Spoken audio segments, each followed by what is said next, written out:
Everybody, welcome back. It is the Razzball Fantasy Baseball Podcast. I am Beaton, joined by the fantasy master Lothario himself. Clean shaven look today, Gray. How's it going over there? Good, man. I'm doing good. I just got back from Mexico, and boy, are my bowels tired. No, I don't know what that means. No, and I didn't just get back from Mexico either. I'd like to, though. I think next year we should do a Razzball field trip. I wish the game in Mexico, whatever game it's going to be next year, I wish it wasn't during the season, but that kind of would defeat the purpose too. It's tough to get away during the season, is what I'm saying. That's what I'm saying here. Yeah, last year I went to Mexico during the series. I think it was the Dodgers Padres. I think because I didn't actually go to the game. I was there for a wedding. But I didn't realize it was going to be every year. So that's cool. Just rambling. I am 100% rambling. I'm on allergy medicine and I am just talking nonsense right now. Yeah, I would like to go though. I don't want to see a terrible Rockies team and a almost as bad Astros team. Oh man, seriously, if they're doing whoever's doing the schedule over at MLB, if you're gonna do games outside of the country, you should make them special. You should do something have teams that people want to see. And also, why not have them at in prime time? Because who's you're doing these games to generate fans, right? I mean, it doesn't make any sense at all. Why wouldn't you do them why would you do them in the afternoon? Why wouldn't you do them at night when the most people can watch? I don't know. Again, I'm on allergy medicine. I don't know. Yeah, I mean, I would agree with the time. I mean, you would think they would do that in prime time. Maybe they're taking their cue from the NFL where they just shipped, the worst teams they could possibly find over for international games, and that's who they punished. Your punishment was you have to travel and go play the international game for being a terrible team. But is that a thing in the NFL? I didn't realize that. I mean, I don't know if it's necessarily what they do, but the Jaguars go to London a lot, and they're not a strong organization. Well, that's because that's because the Jaguar is a British-made car. Beaton. I mean, that's obvious. Come on. Thanks, Gray, for that. Yeah, I mean, Jaguar's not even Jaguar. It's okay. We don't have to go down that rabbit hole there, Gray. But yeah, I mean, I think you should definitely pay for everybody to go on a field trip to Mexico next year, Gray. I feel like that's you that's a great idea. It seemed a little condescending about British-made cars. I mean, the Sterling, is that not a beautiful car? Yeah, I mean, there's a lot of extra free space in Britain for them to make cars, so yeah, that makes sense. Underneath the hey, what's going on underneath that Sainsbury over there? Oh, that's a car factory. Oh, okay. Oh, cool. Yeah, Man. I mean, Jaguar is now an Indian company, but yeah, Britain, India, same, I guess. At one point in history, yeah. Okay. Anyway, I mean, yeah, James Bond did drive them at one point. You're right. He did, and then he was like, you know what? These cars suck. I'm not driving this anymore. Give me something better. And so they brought him better cars. I think we've insulted now the entire Southern Hemisphere and all of Europe and a part of Asia. So, I think just Britain, really. I mean, and I'm okay with that. We haven't touched Korea, and that's our prime market is Korea. So they love us in Korea. They love this banter in Korea. They cannot get enough. Yeah, I'm sure that's what it is. I'm sure that it's not the only non-white person in fantasy baseball being on the podcast. Definitely not that. Wait, are you considering my Judaism non-white? What is that supposed to mean? Okay, come on. No. All right, Beaton, let's. Okay, let's move on, Gray. Let's talk about some call-ups here. Joey Loperfido. I hope I got that even close to how it's supposed to be. Loperfido. I'm pretty sure that's wrong. Joey But Loperfido. That sounds like a sitcom character's last name, and you've never heard it for like the entire run of the show, and then at the end, like the last episode, they're like, "Hey, what is his last name anyway?" It's Loperfido. Loperfido. That is so perfect. That is perfectly said by us. I mean, we're not necessarily known for getting names correct here. Maybe La Perfado. I mean, you tell me, Greg. What do you think it's out? Do you know? Have you heard his name pronounced yet? It's Joey Loperfido. What's the problem? Hey, what's going on? It's Joey Loperfido. I don't. You know me. I haven't. I barely pronounce my own mother's name correctly. I have no idea. I don't know. All right. Well, let's just move off his name. Let's talk about his call up, Gray, which hasn't officially happened because there's like a half of a game scheduled for today, being Monday when we're recording this. But there's rumors he's coming up, and it seems like he is. In AAA this year, he's had 25 games where he has 13 home runs, 5 stolen bases, 31, 27. He's hitting 287, 393, 713. Does have a 30% K rate, but also matches that with a 13% walk rate. Last year at AA, he had 84 games where he went 19-20 with a 296 average, and 32 games at AAA last year where we went 5-4 and hit 235. I mean, he's got the tools, great. The K rate was a little high to begin this season, but, it is a small sample. It was only 25 games.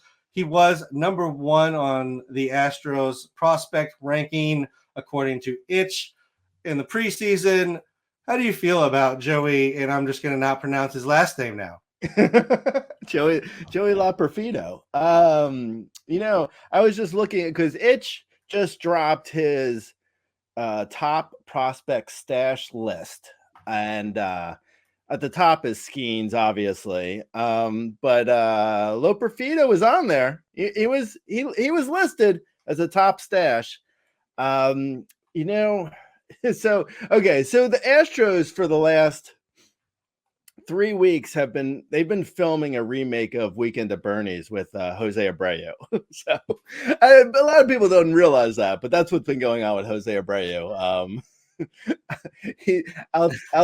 Altuve's been Altuve's actually him and his 3 brothers are all in a trench coat like Vincent Adult Man, and that's been Jose Abreu going to bat for the last 3+ weeks. Jose Abreu's look bad. I honestly, at this point when we're recording this, I don't know what the Astros plan on doing with Abreu, but I mean, if they're not going to DFA him, I'd have to assume he's just not going to play anymore.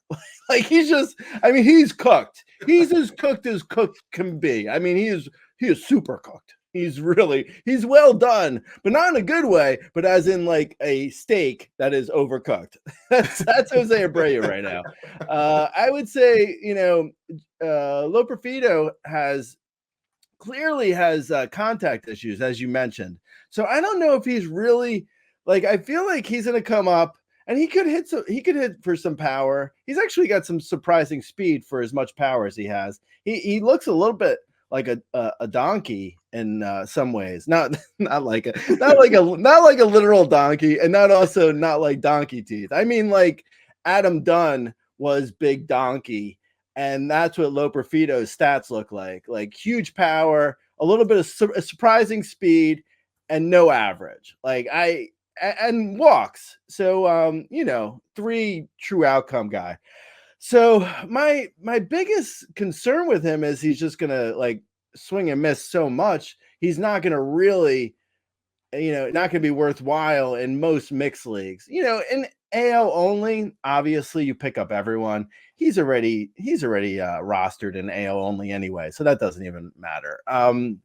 But in in a 15-team mixed league, I'm not saying I wouldn't pick these guys up. Like I would pick up Loperfido even in a 12-team mixed league, in a shallower league. I would pick him up just to see what happens. You never know. He could come out and, hit a bunch of bombs and, not strike out quite as much as it seems like he's going to. But I mean, he was striking out over 30% in AAA, as you mentioned. So it's like, it's hard to imagine him coming up and hitting for anywhere close to a decent average. Like he looks like he could potentially, bottom out with like a 190, 205 type average, which, it's like, it's basically Joey Gallo. I mean, do you really want that? You want Joey Gallo? You want Joey Loperfido? I mean, it's like, not really. Yeah. But for the upside and for the potential and for the maybe he could actually click, sure. I mean, I grabbed him in my RCL league, in my 12-team mixed league. I would say even in a 10-team mixed league, you could try him. I mean, to see what happens if you're like struggling in, right now he's got outfield eligibility. I'm assuming shortly he'll have first base eligibility. But, even in outfield in a shallow league, I would grab him because his power is huge and he's got surprising speed. I don't think he's really going to be the answer though for people. I think people are, expecting more than he's going to be able to produce because, his contact is just so bad. I don't know. What's your take, B-Don? I mean, you mentioned the power. That's what's been mentioned with him. Anytime I've seen any kind of write-up, it does seem like he has more speed than really I've seen mentioned. When you read about him, it's always the power that seems to come through. But I mean, he had 20 stolen bases last year in AA.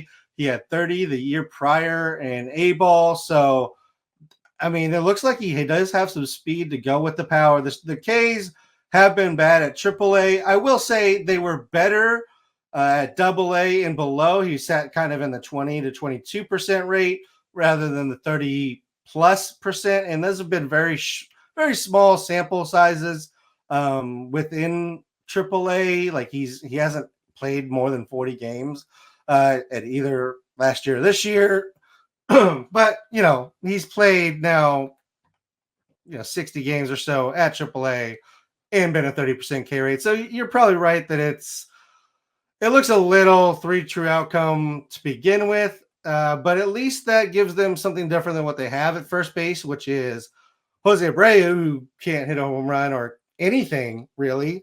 And then John Singleton, who is basically the same guy, but 8 years older. And at least you can give Joey a look.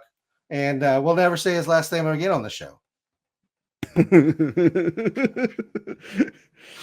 Let's move over to Colorado, where they called up somebody who they probably won't use, Gray, as usual, but Jordan Beck was called up, who was number 2 on the Rockies team's rankings preseason by itch. Again, this is hasn't been announced officially, or there isn't an official transaction yet because this will happen on Tuesday. But Nolan Jones is going to the IL. Michael Toglia was also recalled, but we've kind of seen that play over and over again a few times already. Jordan Beck has 25 games at AAA where he has 5 home runs, 5 stolen bases, 24-28. He's hitting 307, 405, 594, 19.8% K rate, 14.9% walk rate. Struggled at AA last year in 50 games, but has looked good at pretty much every other stop, Gray. Right. Yeah. No, so obviously the Rockies are the issue here, right? I mean, Bud Black specifically, he can't play anything that is worthwhile ever. I mean, it's a shock. We should have known something was up with Nolan Jones just because he played him last year. Like that should have been our dead giveaway that all was not well with Nolan Jones because Bud Black played him. So I don't know what Jordan Beck, like you mentioned, his stats look good. He's got power and speed. He's going to be in cores. I mean, I grabbed him in my 12-team mixed league as well. I would grab him in just about any league if you are struggling for an outfielder. Why not? I mean, see what happens. But I just don't trust Bud Black to play him. I mean, he doesn't play anyone. He doesn't play anyone worthwhile, at least. I mean, somehow he finds the 9 least liked players for fantasy. Just puts them in the lineup every day. Yeah, I don't know. I mean, he looks good though. I mean, I don't have a ton more to say. He's got he's got solid contact. He takes a lot of walks. He's got power and speed. He looks better than Loperfido, to be honest. I think Jordan Beck, if I were going to say one or the other, I would say Jordan Beck, all things being equal, like assuming everyday playing time, Jordan Beck, to me, I mean, at least on the surface, he looks better as he won't bottom out at least, or Loperfido, as I mentioned with him, I think he could be a Joey Gallo, where Jordan Beck looks like a better version of Nolan Jones, which is, unfortunate to say because, I ranked Nolan Jones very high in the preseason and was really, really excited about Nolan Jones. As far as Nolan Jones goes, because I'm sure there's going to be people listening to this who have Nolan Jones, I would try and hold him to see what this IL stint is all about. I think it's a real injury. It's not like an ineffective list type thing where they're just sending a guy with a fake injury to the IL just to give him a break. I don't think that's what's going on because I don't think the Rockies are that smart. I honestly don't. I don't think the Rockies could figure that out. They couldn't figure out the whole, like, let's make up an injury to give a guy a break. That's too smart for the Rockies. So yeah, I like Jordan Beck. I really don't know the playing time though. That's just me being honest. I don't know. What's your thoughts? I pretty much agree. I mean, I like what he can bring. He's going to be playing in Colorado. That's always a plus. But, between Hunter Goodman, Jake Cave, Sean Bouchard, and anybody else they want to move out to the outfield randomly because it's Bud Black, like I would assume he plays most days, but, in a shallow mixed leagues, most days isn't really what we're looking for unless they're really like hyper producing. If they're a lefty sitting against lefties, that can be okay. But a righty sitting against righties is, if that's what they're going to do with him, which seems like a waste to call him up and do that with him, that's pretty dumb. And they don't really have a strong set of lefties. So, Blackman also falls in that mix. So, maybe Blackman, Cave, platoon with Bouchard and Beck because that seems so Bud Black. I'm sorry. Bud Black, right? I'm sorry. Bud Black is never gonna platoon Charlie Blackmon. I mean, Charlie Blackmon, if he stays healthy, is gonna get 550 of the worst at bats you've ever seen. He will never leave the lineup. I think Beck, if anything, will take over. Nolan Jones was in left, and Bud Black hasn't really figured out like platoons. It's like, what? Whoa! What are you saying? Take out a righty? Take out a lefty? What? I don't think Bud Black really does platoons. So if Jordan Beck comes up and plays, he's gonna play. If Jordan Beck comes up and goes to the bench, he's never gonna play. He won't even platoon in. Like he'll get like the occasional like you see with Sean Bouchard, like once a week he plays, even though he has like a 300 plus average in his career across like 150 at bats or something. Like Sean Bouchard has been great, never plays. Yeah, so that's the concern. But yeah, I like Jordan Beck. I think you pick him up and at least see if they just pencil him in for Nolan Jones, and maybe Bud Black doesn't notice that Nolan Jones is gone at all, and they're just like, hey, But Nolan Jones, he changed his name to Jordan Beck. So just know when you're writing in Nolan Jones, you now need to write Jordan Beck because he changed his name officially. So That's it. That's actually the one. If I ever have to give Bud Black a compliment, and I hope I never do, but if I ever do, I will say this for him: that like once a guy starts playing for him, he never removes him from the lineup. Like Nolan Jones basically could have hit 170 all year, and he never would have moved. It would have been like, nah, man, that's our guy. Like, why? Elias Diaz is our cleanup hitter. You better believe it. Exactly. Like Elias Diaz, as long as he's healthy, will never leave the lineup, no matter what happens. He's gonna be 45, catching for the Rockies, just chilling back there, doing his thing. That's exactly it, man. Like Chris Bryant, it's like, all right, yeah, if he's healthy, he's in the lineup. Luckily, he's never healthy, so we don't have to worry about that. Yeah, he just takes care of that on his own. Poor Chris Bryant. I still love him. All right, moving on. Speaking of Chris Bryant's former team, the Cubs have called up a couple of guys. Pete Crow-Armstrong gets called up. 79 games at AAA. He had 2 home runs, 5 stolen bases. He's hitting 203, 241, 392, 28.9% K rate, 3.6% walk rate. Already has more home runs than he had hits than he did hits last year when he got his call up. So that's at least a good move in the right direction. Pete Crow-Armstrong, I mean, what do you think here, Ray? I mean, he was basically used like he was on Bud Black's team last year when the Cubs called him out. Yeah. You know, he was actually so he was kind of like, I mean, I was interested in him in the preseason because like if he was going to break camp, I felt like he could have been a solid 5th outfielder. Because he does have he has pretty loud tools when it comes to like for fantasy. He has power and speed. Great glove. I mean, that doesn't really help us, but it does keep him in the lineup, in theory at least. He's one of those weird ones where because Cody Bellinger supposedly is already taking swings, and he may not be that long on the IL. So, Pete Crow-Armstrong was pretty flat for Fab this past week. Like in some leagues, like in one league of mine, he went for $1 out of 1,000. So it gives you an idea of how like little people are really, bidding on him. And then in another league, it looks like he went for $9 out of 1,000.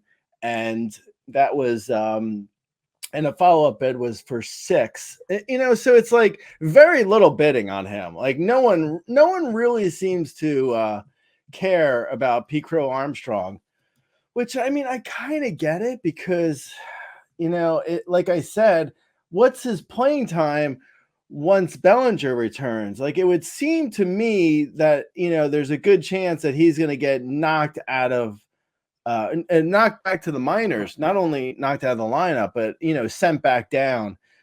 And, even if he stays up, there's worry, like, you mentioned, like he was hitting 203 in AAA. He was, he's right now he's hitting well in the majors, but that's with a huge BABIP and it's a small sample size. So that doesn't really mean anything. He does have power and speed. I mean, I would grab him in like, a 15-team mixed league just to see what happens, but I wouldn't expect him to stay up for the rest of the season. Now that could change, obviously. Like if he gets into one and he goes on a good run and, he's hitting well and he makes it impossible to send down, Mike Tuchman isn't really that good. Like there's ways to get him into the lineup if he's really hitting well. So, I mean, I kind of wish I would have bid, like $5-10 out of 1,000 and grabbed him myself because, the price was right for him this past week. If he keeps hitting, the price is not going to stay that low. So, yeah, I mean, I would grab him, but I really don't think all signs are pointing to it's going to be a real short stint in the major leagues. Yeah, I mean, I think there's one spot basically when the Cubs are healthy for one of Matt Mervis, Canario, and now Pete Crow-Armstrong. So I really think it just matters like which one of those three hits in the next week to 2 weeks while the Cubs are getting healthy, and that'll decide who gets to stay up. And that could honestly be any of them. It could be none of them. And once Bellinger and Seiya are healthy, one of them again could play their way in and force, the Cubs' hand into playing them. But that really feels like what they're doing. They're just hoping one of them kind of hits the ground running.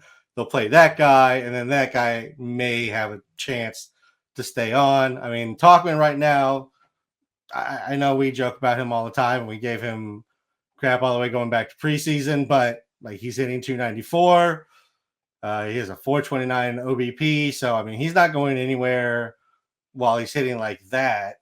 But I agree long term, like he's going to cool off, and then one of these guys could replace him. Right. Since I already mentioned him, Matt Mervis was also called up by the Cubs. AAA this year. He has 18 games where he had 5 home runs, hit 288, 402, 606, has a 23.2% K rate and a 14.6% walk rate. This is I'd say we've been a fan of his in the podcast and really wanted him to get a job out of spring as well.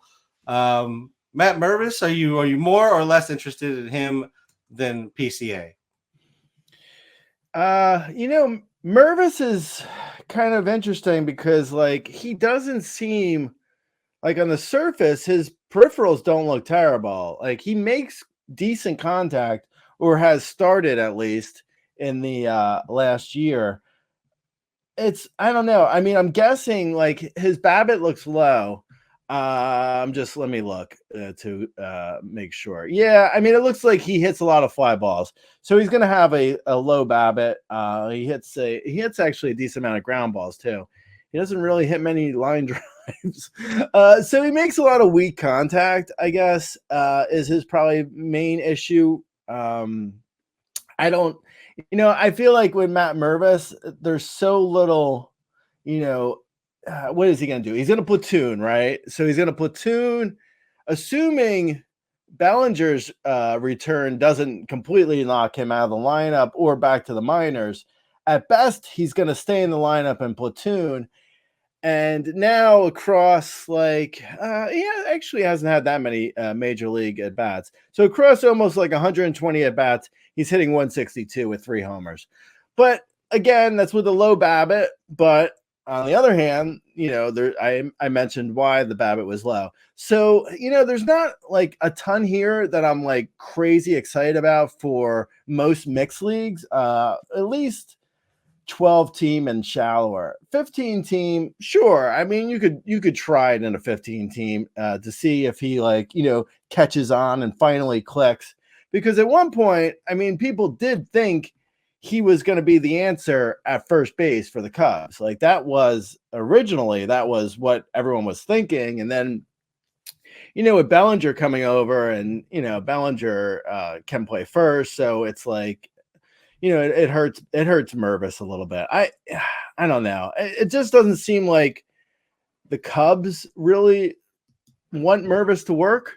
Maybe that's crazy. Right now he's DHing, but yeah, I don't know. I mean, they've never really given him a legit shot. So, and who's going to know Mervis better than the Cubs? And if they won't give him a legit shot, there's got to be some reason why. I mean, last year they were trying to make Patrick Wisdom work, and we know where that went. So I don't know if now they're going to let Mervis actually get the at bats to be worthwhile for fantasy for most mixed leagues. I don't know. I'm not a huge Mervis guy at this point. If he starts hitting, I could change my tune real quick. I would be all about him if he started hitting and it looked like what we thought he was going to be, say 2 years ago. Yeah, I mean the contact numbers you referenced with the fly ball, ground ball, line drive, that's in 15 at bats. So I'm not really, worried about that to this point. He was hitting 27% line drives down in AAA this season. He is a swing and miss candidate, although he's gotten that under control a little bit.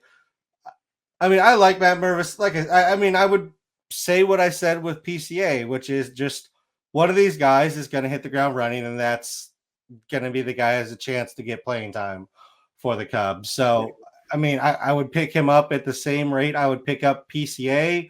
I think Mervis is, I think depending on whose list you look at, 1 through 3 for the Cubs kind of moves between Mervis, PCA, and Brennan Davis. So it depends on kind of where you want to take your shot. I mean, Mervis, I think, has as good a chance, except that he doesn't have position eligibility. So he's pretty much a first base DH guy. That may cost him in regards to his chance to stick with the Cubs. So I'll say this. So it looked like, so I'll actually ask you this because I don't know. I don't know the answer to this. This is a legitimate question. This isn't a rhetorical.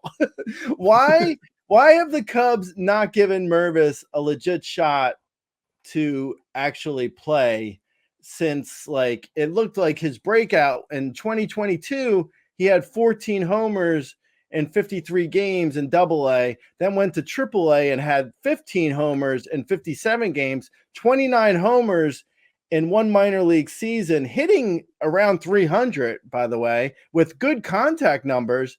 Why didn't that turn into real at-bats with the Cubs? Because the Cubs are backed up at first base and third base and DH. I mean, the last 2 years, they've just signed every single first base corner outfielder they could find, and that's just buried Mervis. I don't know why they keep doing that.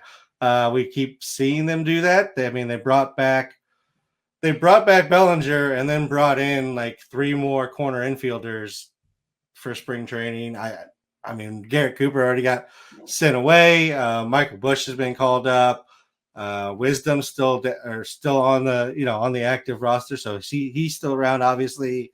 So you're saying that this isn't. I'm not saying it's impossible for me to sound non-sarcastic, but this honestly, this isn't sarcastic. So you're saying the Cubs went with a 32-year-old Patrick Wisdom last year because over Matt Mervis just because they're poorly run.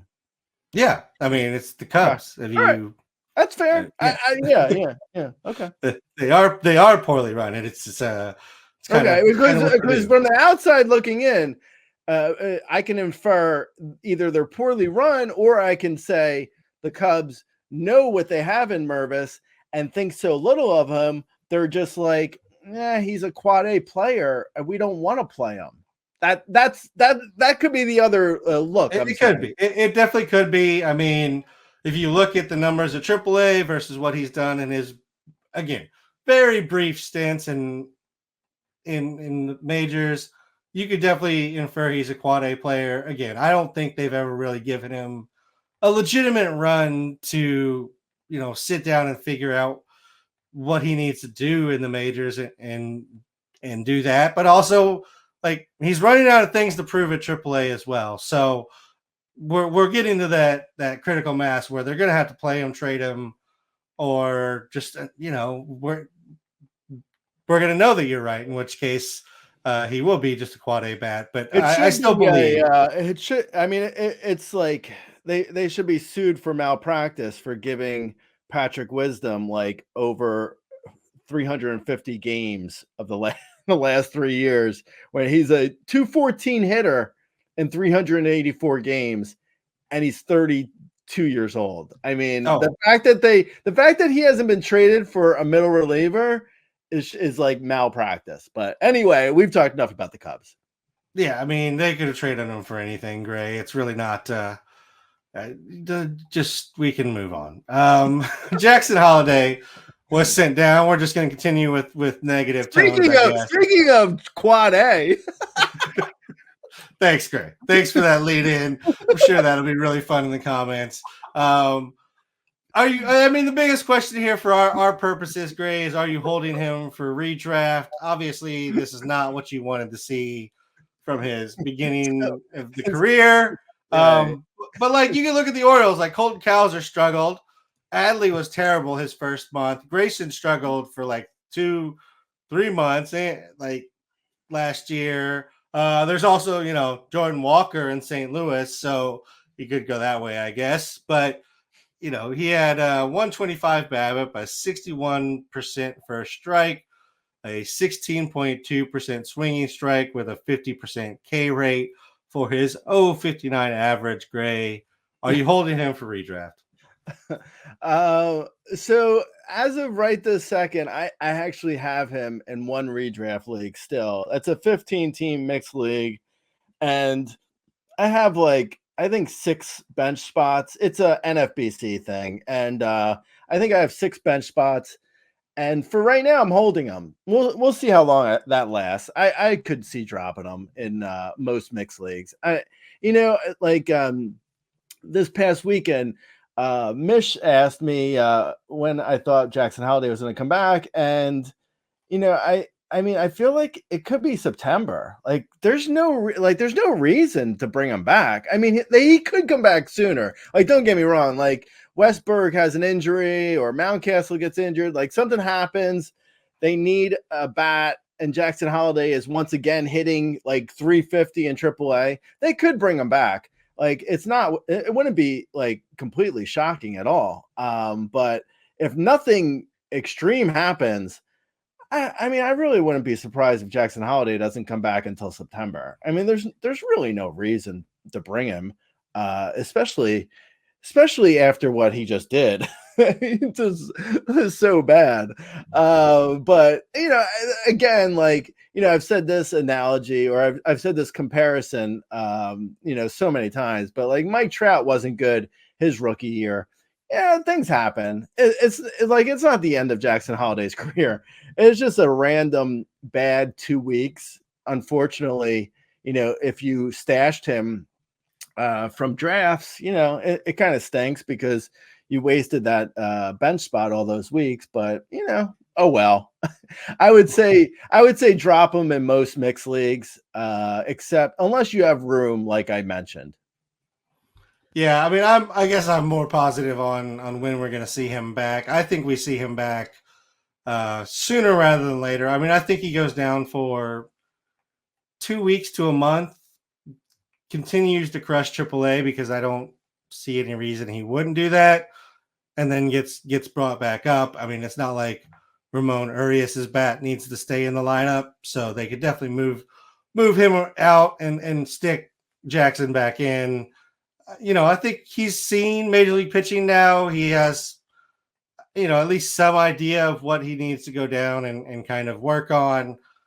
Now, if this has broken him and he becomes like a 240 hitter in the AAA, then that's going to be very depressing. But I just don't see that. Like he's been such a professional hitter at every stop along the way. It feels like a very small bump in the road. So I guess I'm saying I'm holding on to him at least a little bit just to see how AAA goes. If he struggles, yeah, by all means, go ahead and let him go because it could be a little bit. Oh, and also you mentioned Jordan Walker. I actually dropped Jordan Walker in leagues already. In the same league where I'm holding Jackson Holliday, like literally the exact same league, I dropped Jordan Walker. So I dropped Jordan Walker before Jackson Holliday. Take that for what it's worth. Yeah, I mean, I think that makes complete sense. I mean, we've seen Walker in the majors more times, and also at this point, I mean, Jackson Holliday was the number 1, number 2 prospect in all of baseball, and Jordan Walker, even as good as he wasn't ever that. All right, let's move over to Wyatt Langford.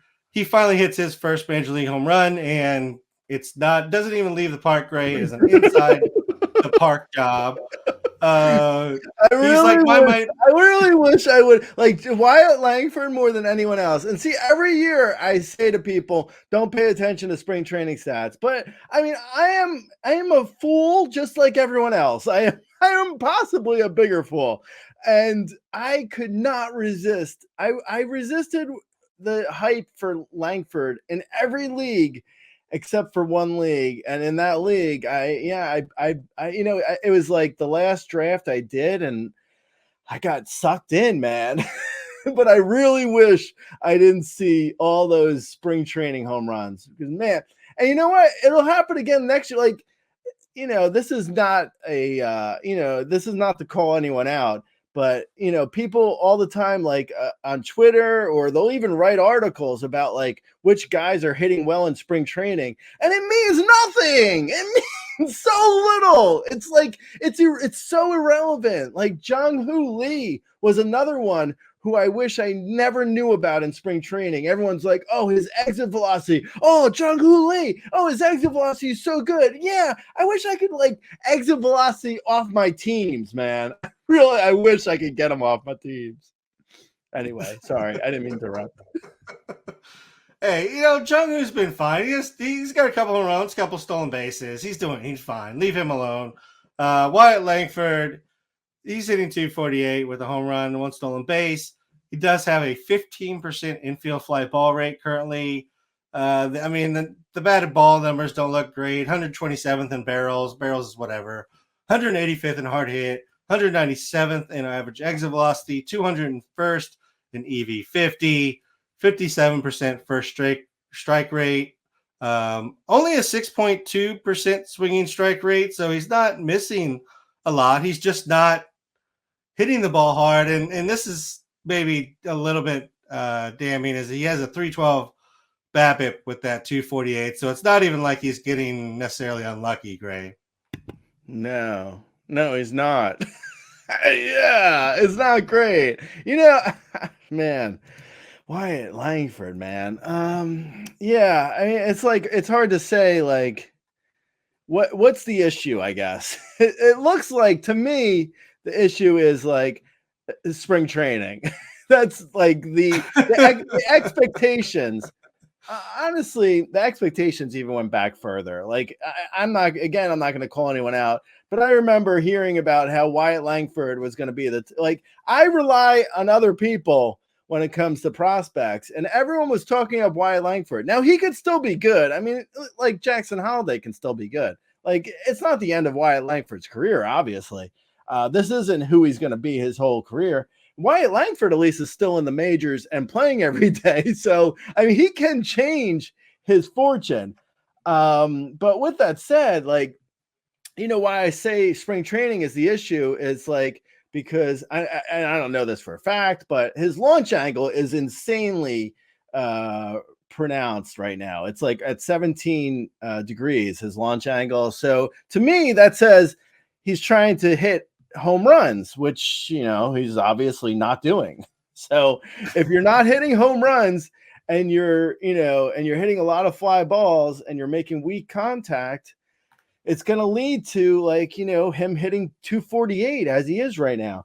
The bigger issue for me with Wyatt Langford, and why I constantly find myself throwing things at my TV when he's on base, he's not running either, which is like, what are you doing, man? As his inside the park home run shows, he's fast. He's really fast, but he's not running at all. Even when he gets on base. So, if like we were sitting here and he had like 1 homer and 10 steals and was hitting 250, I'd be like, well, he's at least stealing bases. But yeah, he's not doing that either. So yeah, I don't know, man. This looks like this to me. Like, I wouldn't necessarily be selling low because I think the upside is still pretty good. So I'd probably be trying to hold.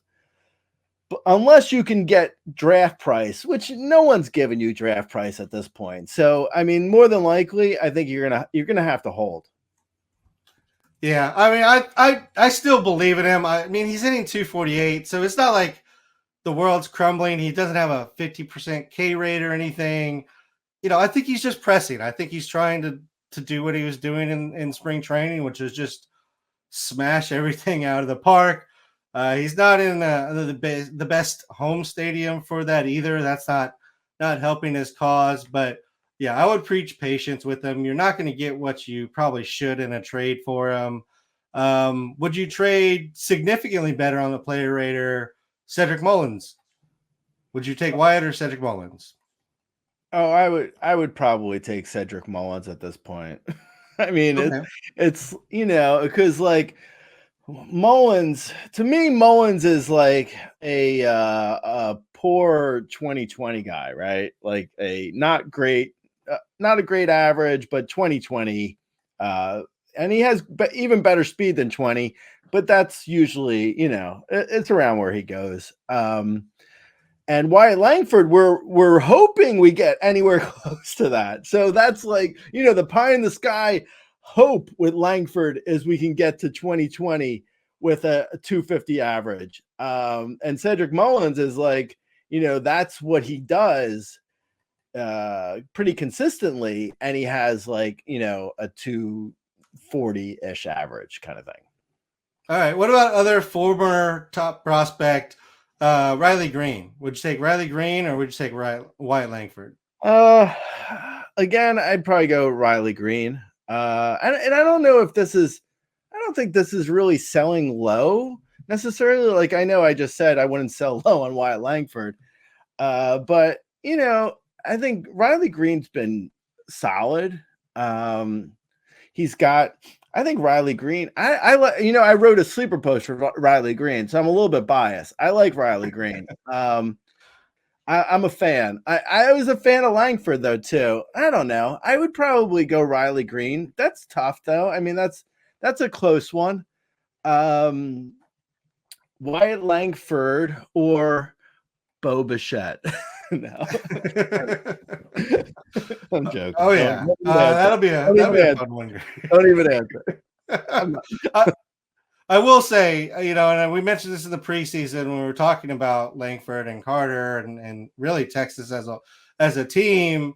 Like Ronald Acuna Jr. was 6 stolen bases away from having as many as the whole Rangers team had last year. Part of that may have been the construction of the team, but like they have guys who can run and they just don't really run them. And that seems to be the case again this year where they have 12 stolen bases, which is tied for 4th lowest in the majors. So it's just a team that doesn't run. And you know what? In Bruce Bochy's defense, they won the World Series last year not stealing. So it's like maybe like why break it? Why ruin a good thing? Really? If they didn't win the World Series, then I'd be like, oh, change it up. But yeah, I mean, Evan Carter's the same situation. Like he's not running at all. Not great. Yeah. No, I mean he's not, and you're just kind of like, why? But I mean, again, I think it just comes back to their philosophy, and honestly, like we've probably made fun of teams if like going back a few years for trying to steal too many bases because you're like it doesn't make sense. It's not a good mathematical move to steal bases. That's why we've seen so many less of them. And so I mean maybe Texas is still kind of in the right here, and you really shouldn't steal bases at such an accelerated rate as we saw. But then again, Arizona was second in stolen bases as a team last year, and that was the team they faced in the World Series. So, it really doesn't go one way or the other. But yeah, I mean, I don't know that I expect a lot of stolen bases from Wyatt, despite the capability. I mean, the speed is definitely there. It's whatever.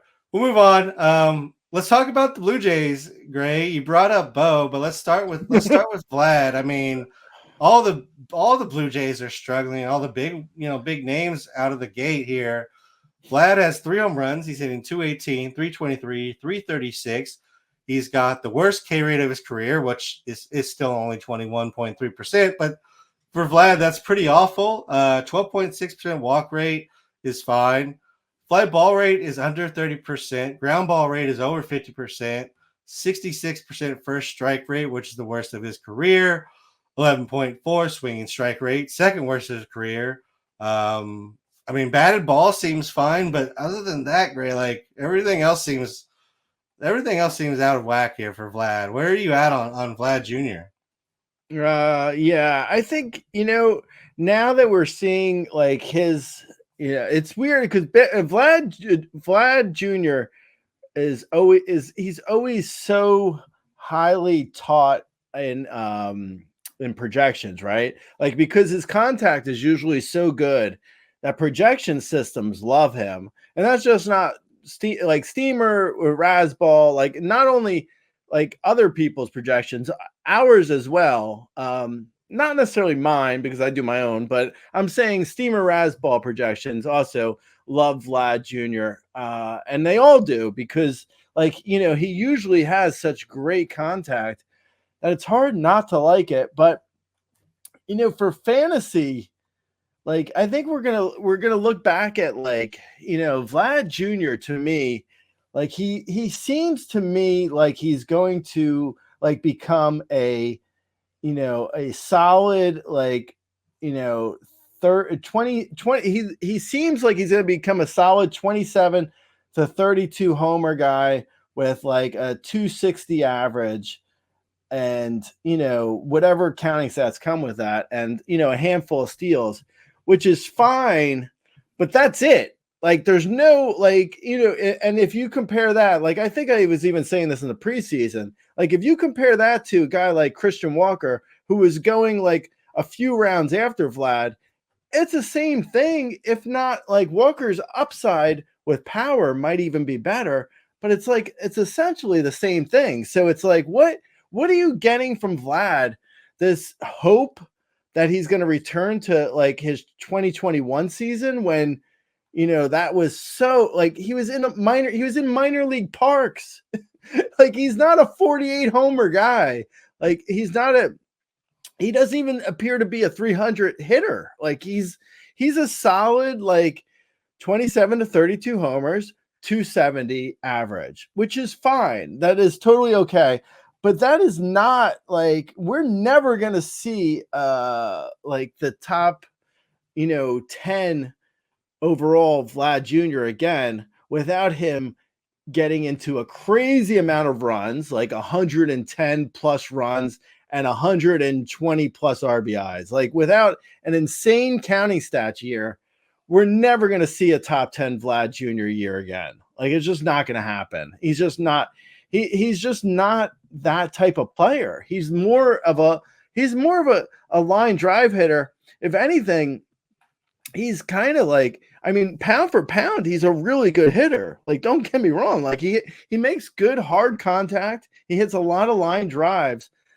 He's a solid hitter, but he's not, but he's it kind of reminds me of, like, to a certain extent, Carlos Correa when he was overrated. Like, not Carlos Correa now, but back when he was on the Astros and he was overrated all those years.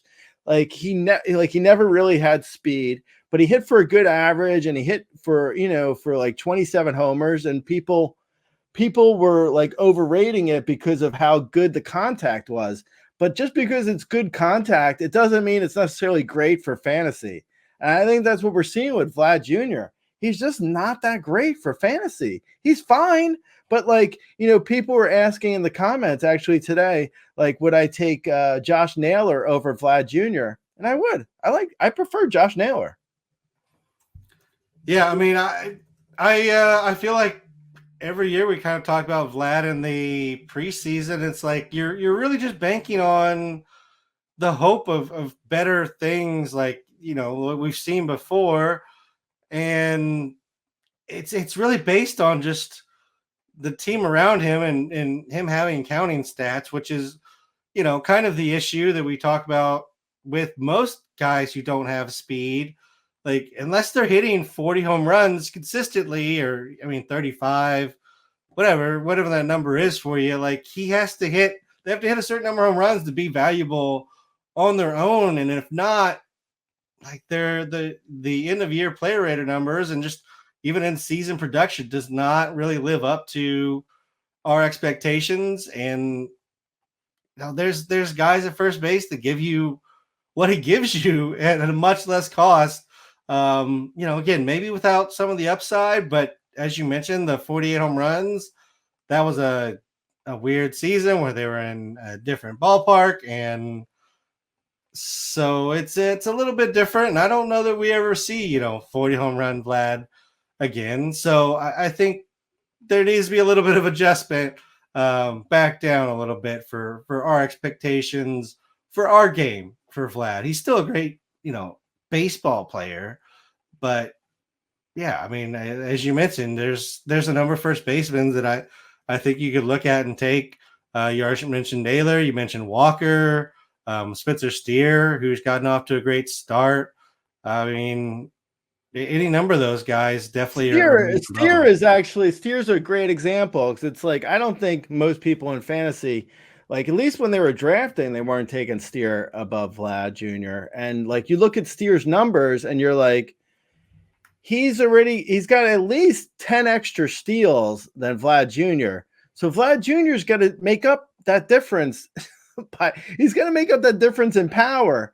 And does he come anywhere close to making up that difference? Like it's not rocket science here. Like Steer is a guy who's completely underrated when you compare him to like Vlad Jr. It's like he's like Vlad Jr. is fine, but he's also is what he is at this point. Like you have to look at his numbers and be like, yeah, he's 27 homers, 5 steals, 270 average. That's what he averages. Okay, that's fine.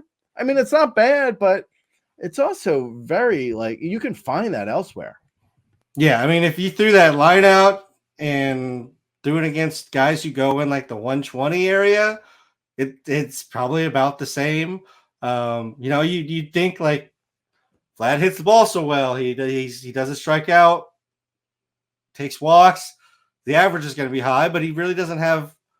I mean, he had the 1.311 season in 2021, but other than that, he's again like a 270, 265 hitter. Like that's the range that you're looking at. He's not a 350 guy. Like he's not Juan Soto. Let's move on. Bo Bichette, your boy. 1 home run, 3 stolen bases, which is more than I would have thought he'd have all season potentially. 9 runs, 10 RBIs, 210, 263, and 305. Before I give any numbers, Gray, I'm just going to let you talk about your boy here. I don't want to talk about him. You're the one who brought him up. I mean, yeah, I know. He's struggling. I mean, I don't know. He's like his BABIP right now is 241. He's a career 343 BABIP guy. I mean, obviously he's been unlucky. His strikeouts are down. He's hitting 210, but I mean, it's like, I mean, come on. Obviously, everything you're seeing here, he's been unlucky. He hasn't been, I mean, he's not a 210 hitter suddenly. I mean, come on. Like this is ridiculous. All right, Gray. Now I'm going to run through a bunch of numbers here. Sprint speed is actually up. So like from the one perspective that I keep dragging him for, which is there's not stolen bases and people keep projecting him for stolen bases. He's actually running a lot faster than he did last year. He's up to 27.7 feet per second, up from 27.1 last year, which is, I mean, that's a considerable jump in sprint speed for somebody, anybody aging really. Did steal 3 bases in a week. That's where they all came from. Got caught stolen 2 days after that, and then hasn't attempted one since then. So I don't know how the Blue Jays are going to allow him to run or not. Career worst hard hit, average exit velocity, and barrel rate. Barrel is a very fickle, dumb stat, but he only has 2, Gray, in 88 batted ball events. K rate is the best of his career at 15.8. You already mentioned the BABIP is very low. Swing and strike rate is the lowest of his career. However, ground ball rate is above 50%. Line drive rate at 11.4 is the worst of his career. And my issue and my concern here is the numbers of the batted ball look very similar to what he did the last month of 2023 when he was returning from the knee and the quad issue.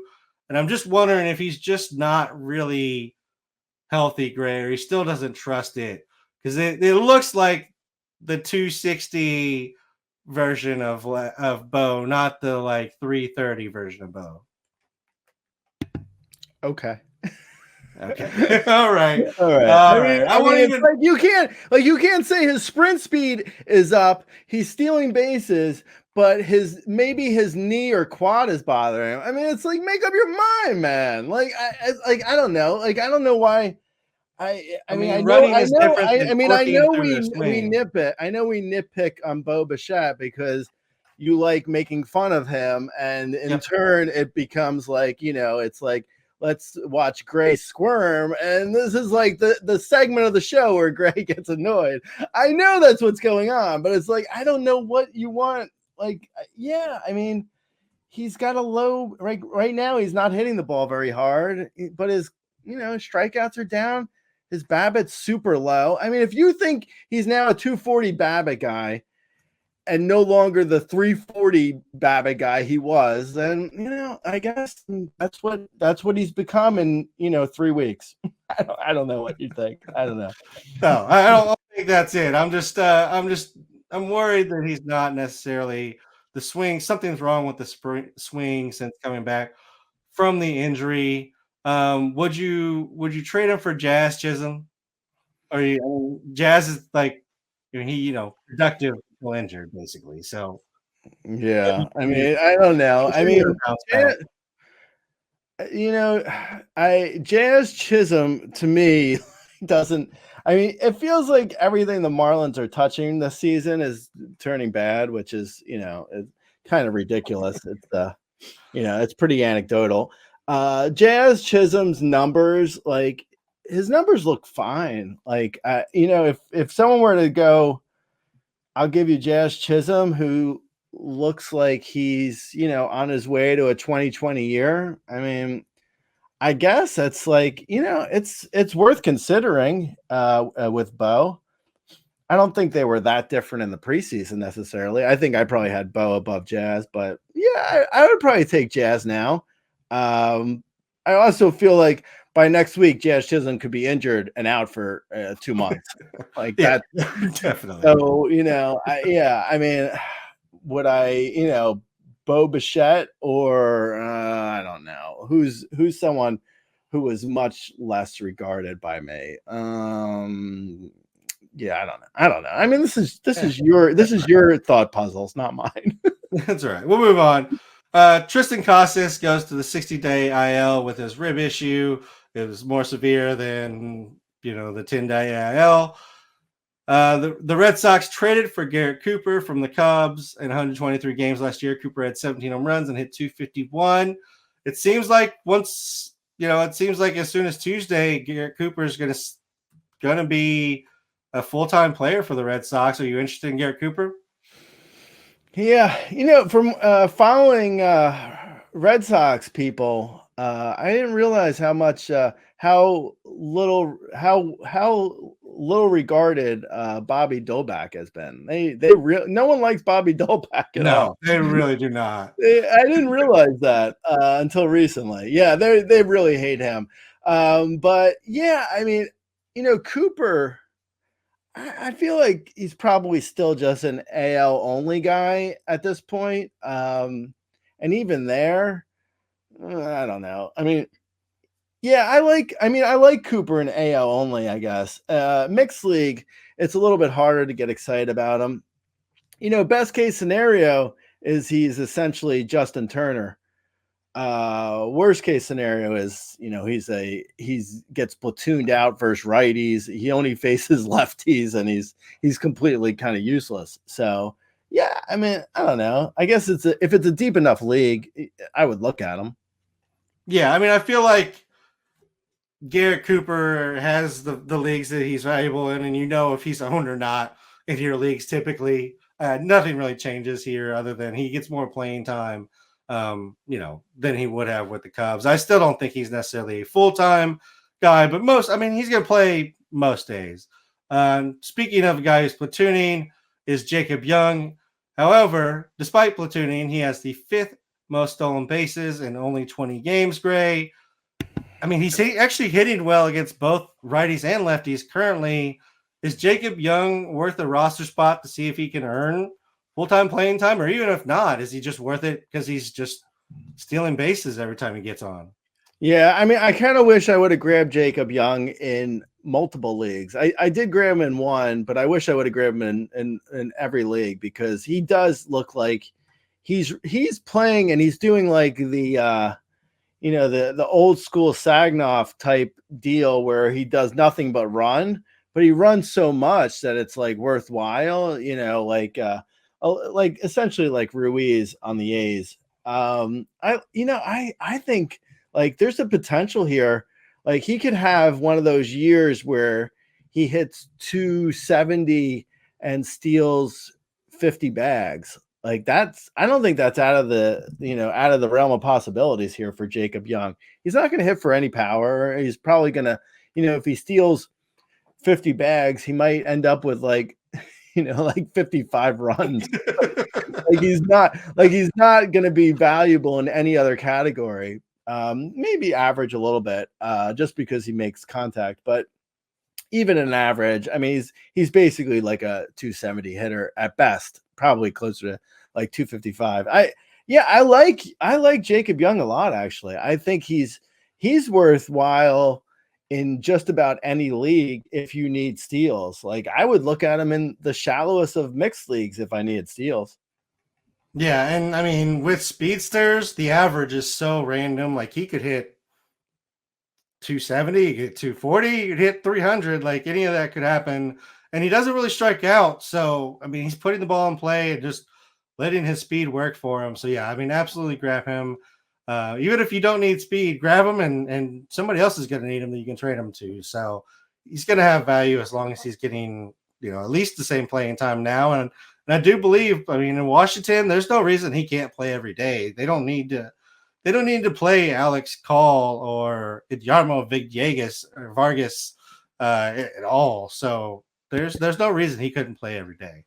Yeah, I'm kind of surprised that Call was ... called up. Yeah. I mean, like I don't know. I guess they needed a backup outfielder just in case because they had a few injuries with Gallo going down and Robles and Thomas out. So I guess they called up Call for that. But yeah, Jacob Young looks like he could have everyday job. He can have an everyday job potentially. Yeah, I agree. Let's move over to a couple pitchers here, Gray. Ranger Suarez is the number one pitcher on the player rater for the season. I mean, 41 innings, 1.32 ERA, 0.63 whip, 27.8% K rate, 3.5% walk rate. He has 5 wins and 6 starts, which is definitely helping the player rater numbers. Where's Ranger Suarez falling rest of season for you? Because I mean, it's been a very impressive start. I'll give you a comp. So it seems like he's a little bit over his head right now, but I'll give you a comp. He could be as good as Logan Webb. Not bad, okay. Right? Yeah. I mean, he's got like 8.5 K per 9, really low, like great command, low walk per 9, potentially under 2. If he can keep his walk rate that good, and I mean, there's enough terrible teams in the major leagues where even if he faces like if he gets a couple tough matchups, he could still keep his ERA below 3 potentially. Like I was joking in today's roundup saying that he's going to be starting the NL All-Star game, but I mean it's not out of the realm of possibility, really. I mean it's just like if he can keep this going until July, which, is definitely possible if he's able to keep his command so good. I kept harping on this in the preseason.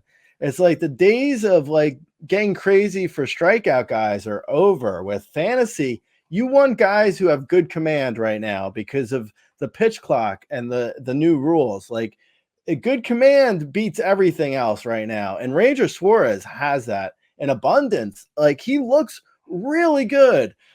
I'd say at worst, I'd put him like, I think someone actually asked today in the comments, top what? So, top 10, top 20, top 30. I think I said he was a top 25 starter for me right now. And I mean, and that might be conservative. Like he feels like, a solid like at worst a solid number 2, and he could be even better. So yeah, I really like Ranger Suarez right now. Yeah, the K rate is a little high for what we've seen from him in the past. However, I went looking to see if there was anything I could find that had changed to, make sense of why he's all of a sudden become good. The only thing I really find in anything, like the velocity's down a little bit, but he ditched the slider for a cutter back in 2022.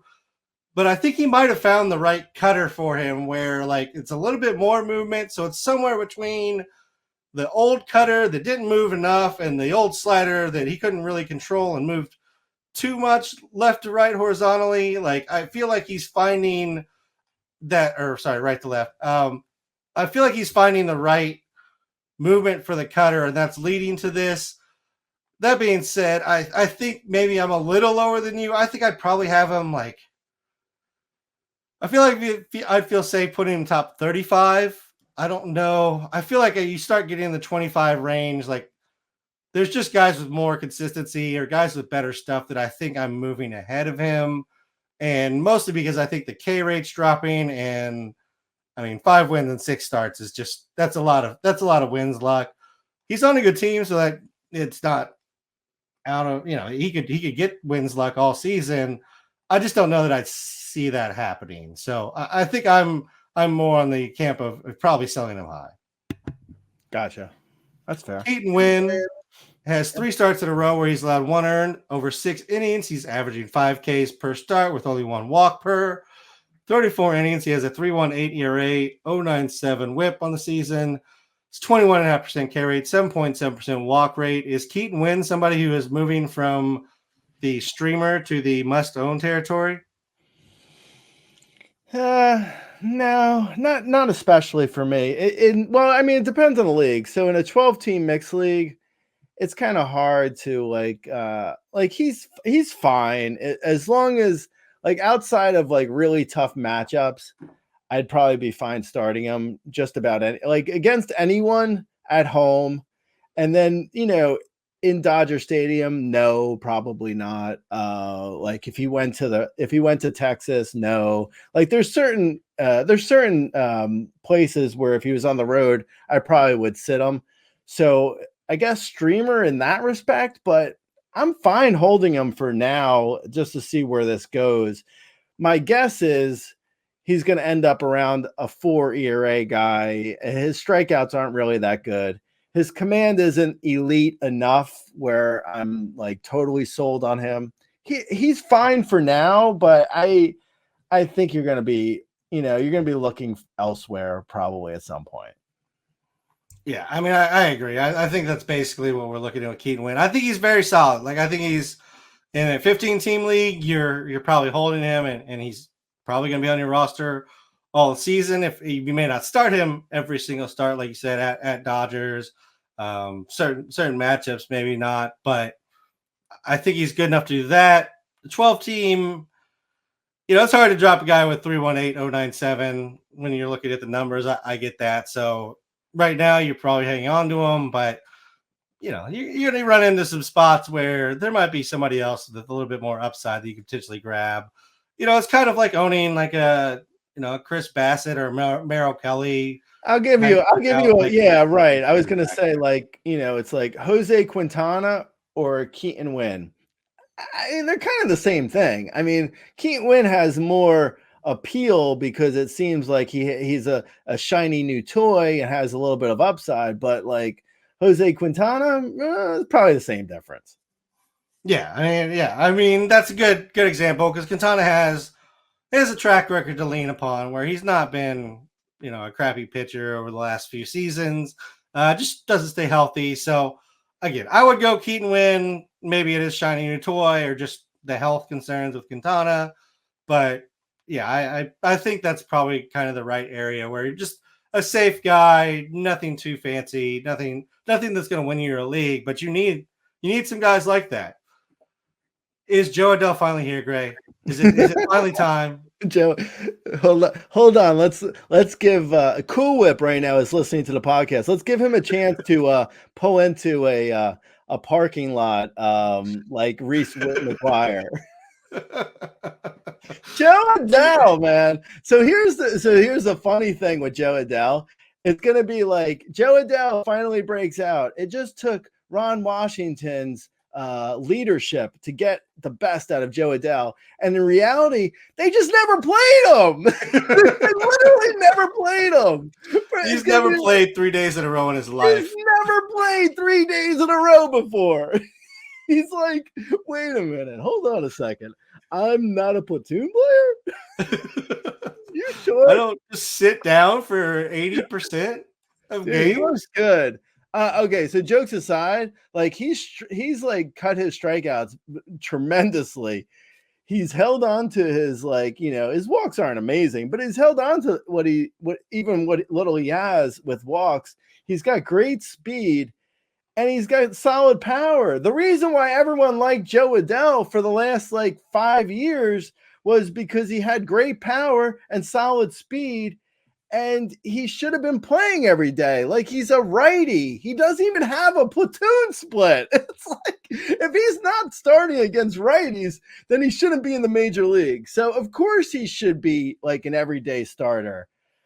Finally, it seems like he is. So, you know, hopefully he takes hopefully he takes this opportunity and runs with it, because if he does, yeah, I mean, we could be looking at a breakout here where, like, you know, unlike, you know, some breakouts, like, you know, that like the guys like, you know, that come like flashy and break out their, you know, rookie years or whatever, or even second year.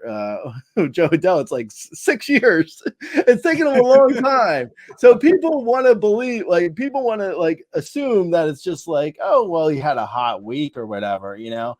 But I mean, it's going on close to, you know, 21 games where he has a really solid strikeout rate. He's hitting 327 as of the recording of this. It's got a little bit of a high BABIP on that, but, you know, even if he's hitting 350, 355, excuse me, if he's hitting 250 or 255, if he has 25 homers and 20 steals with a 255 average, that's totally usable in any league. So yeah, I'm all about Jo Adell right now. I give Cool Whip permission to leave the parking lot now. Yeah, I mean, everything looks great on Adell. The K rate, as you mentioned, is definitely down from where it was last year. The hard hit rate is 51.4%, Gray. That's the best of his career. That's the best of just about anybody's career if you're hitting a 51% hard hit rate. I mean, everything looks like it's moving in the direction of him finally breaking out, and just in time that he can leave the Angels next year. So very well timed on Jo Adell's part. Maybe that's what he was doing. He was just waiting until his contract year, so he didn't actually have to actually play for the Angels and deal with them. Let's move over to the bullpens, Gray. Let's talk about a couple of items there.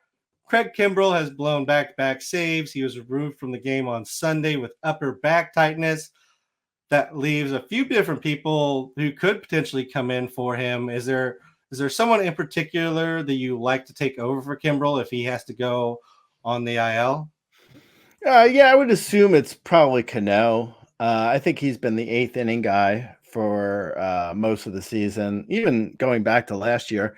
I would say Cano, and also Cano got some saves last year, so you know it's in the manager Brandon Hyde's mind that, you know, Cano can do the job. So yeah, I think Cano is a solid. He's probably rostered in most leagues, to be honest. I mean, he's usually rostered just as a middle reliever because he's so solid. So yeah, I would think Cano would step in. You know, and Kimbrell, we, as of the recording of this, at least, he's not on the IL yet. But I mean, that feels like where this is headed. So I would, if Cano isn't rostered, I would definitely grab him now, just in case. Like, if Kimbrell is still trying to pitch through whatever back ailment he has, I would grab Cano now if you're, if he's still out there. Yeah, I completely agree. And if you're in a league that goes multiple relievers deep, I think Danny Colombe is interesting, and also Jacob Webb. They've actually, a lot of people in the bullpen have been great, so they can go any number of ways if Cano or if Kim will go down, or if Cano struggles in that role for some reason. So there you go. I do believe it's Cano, though. I'm with you. Jordan Leisure gets his first save. Everyone in the White Sox bullpen had basically thrown in the extra inning game the day before, so a little bit of take it with a grain of salt here. But do you think Jordan Leisure can finally start moving into a closer position here? Yeah, maybe. I mean, he's really he's not striking out anyone. I don't know. I don't know Leisure's whole deal, because he was striking out guys in the previous seasons, and now he's not at all. I don't know if that's a small sample thing or what. Also, I don't know. I mean, you have to be pretty desperate to go for a White Sox reliever, especially a speculative reliever at that. So yeah, I didn't run out and add Leisure anywhere. I don't know. He seems fine. He seems like, if you're in a deep enough league where you're trying to speculate for any save you can get, sure, then grab him. I could see him potentially taking over. But in most mixed leagues, 12 team and shallower, I mean, unless you're desperate, I'm not really interested. Yeah, I mean, we're currently the White Sox are in a competition with the Rockies as to who can lose the most games this season. So I'm not going to get a lot of saves from them anyways.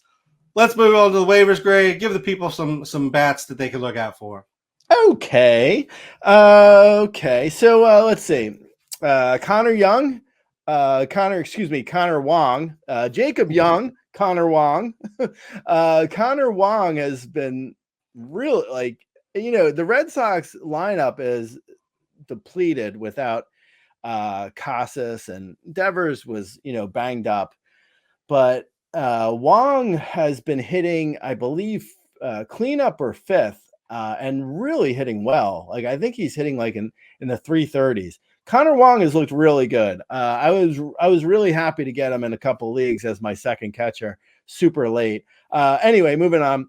Verdugo he's been hitting well in the Yankees lineup. It's kind of he's been forgotten, I think, because people expect Dominguez to come back and take over his job or something. I don't know exactly why, but Verdugo's playing every day, hitting well. He should be rostered everywhere. Nick Senzel is on another planet right now. He's not on Earth. I don't know where Senzel is, but he's hitting everything. I think he has 5 homers in the last week. Until he gets injured, I would grab Senzel.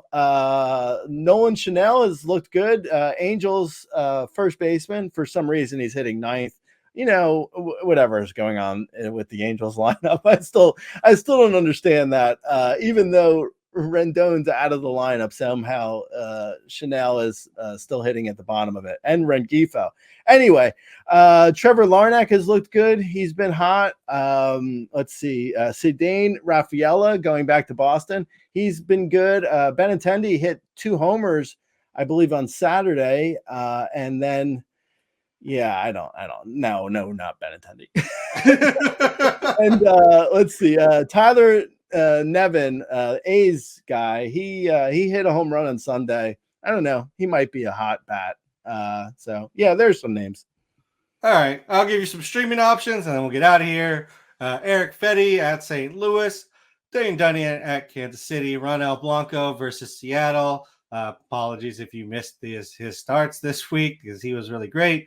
Spencer Turnbull at the Angels, Paul Blackburn versus Miami, Tyler Anderson versus Philly, Bailey Falter at Oakland, which is a Monday game, so it'll be done by the time you hear this podcast. I think it's versus Colorado at home. Shamanea gets the Cubs and at Tampa Bay. There's a few names for you. As always, if you have specific questions, you can find us on Twitter. I'm at RazBeaton. Gray is the owner of the at Razzball account. You can comment on our youtube.com/Razzball Fantasy. Find us on razzball.com. You can comment under the post there. Great. Good luck. Until next week, I'll talk to you later, bud. All right, late.